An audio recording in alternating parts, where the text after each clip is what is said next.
I'm doing one thing really stupidly that I should stop doing. It's like, how long is it going to take you to figure out what that is? It's about 2 seconds, right? You've known it forever. And you could even make it less demanding. You could say, there are some stupid things that I'm doing that I know are stupid and wrong, that I could stop doing, that I would stop doing. And then you can just start with that. And you can just do that. And maybe it's just a little thing, although it's not, because it's a step forward on the proper voyage. It's not a small thing. And you think, well, what would happen?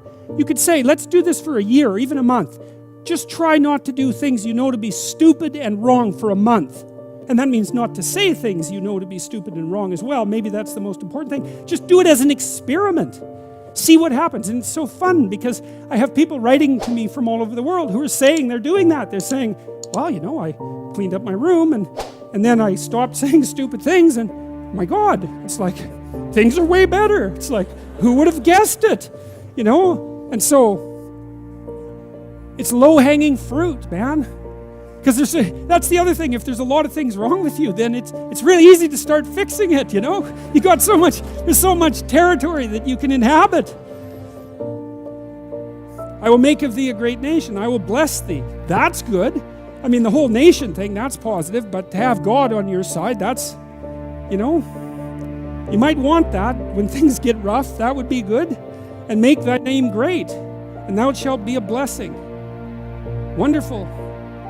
That's a good deal. And I will bless them that bless thee.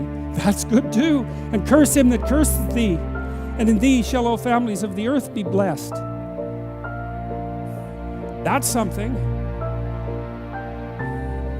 That's something. Wouldn't it be something if you could wake up and your day was composed in part of people thanking you for all the good things you've done in the world?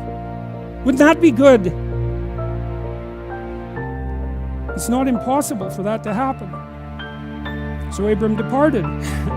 Yes, as the Lord had spoken unto him. And Lot went with him. And Abram was 70 and 5 years when he departed out of Haran. That's old.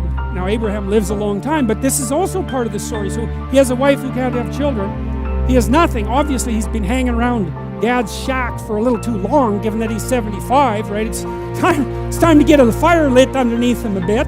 And so he's not got much going for him, but he still decides to move forward. And I've seen this too, you know, like if you don't have your destiny in hand by your time you're 30, it's rough.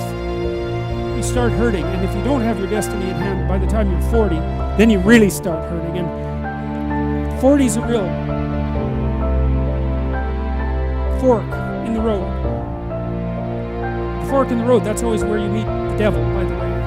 And that's because every time you have to make a decision, the possibility of evil beckons. That's why that is. I had a friend, I've told you about him, he killed himself just after 40. Well, he had a book published with a very small press. He was quite a good writer, but he could not get himself together. And it hit him too hard at 40. And I'm not saying that it's hopeless at 40. I'm not saying that. And I'm not saying that partly because of these verses, but also partly because of what I've seen in my clinical practice.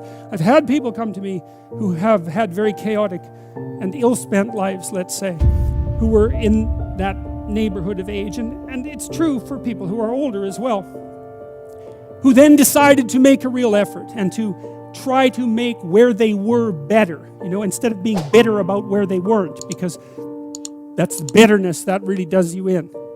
It's really not good. It's the opposite of gratitude. It's the manifestation of resentment. It makes you malevolent. It's very, very bad to be bitter. It's hell to be bitter. And if you're 40 and you're not successful, then you have to accept your lot and you have to start to improve what's right in front of you. And if you do that, it doesn't take very long. It's quite interesting to watch people.